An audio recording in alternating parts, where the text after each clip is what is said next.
യേശുവിൻ്റെ ഏറ്റവും പ്രിയമുള്ള കുഞ്ഞെ, സങ്കീർത്തനം 2:7 അവിടുന്ന് എന്നോട് അരുളി ചെയ്തു, നീ എൻ്റെ പുത്രനാണ്, ഇന്നു ഞാൻ നിനക്ക് ജന്മം നൽകി. 50 വയസ്സുകാരനോടും 58 വയസ്സുകാരനോടും 79 വയസ്സുകാരനോടും ഈ ഭൂമിയിൽ നിന്ന് തേഞ്ഞു മാഞ്ഞു പോകാൻ പ്രായമായ 99 വയസ്സുകാരനോടും കർത്താവിന് പറയാൻ ഒന്നേ ഉള്ളൂ, നീ എൻ്റെ പുത്രനാണ്, ഇന്ന് ഞാൻ നിനക്ക് ജന്മം നൽകി. എന്ന് വെച്ചാൽ ഇന്ന് ജന്മം നൽകിയ കുഞ്ഞിനോടെന്നവണ്ണം, ഇന്ന് ജനിച്ച കുഞ്ഞിനോടെന്നവണ്ണം എനിക്ക് നിന്നോട് വാത്സല്യമാണ്.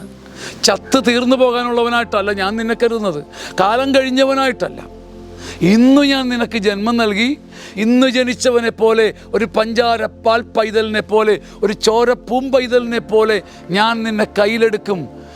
ഒരു ചോരപ്പൂമ്പൈതൽ പോലെ പാൽപുഞ്ചിരിയോടെ നിന്നെ നിന്റെ നാഥൻ കയ്യിലെടുക്കും.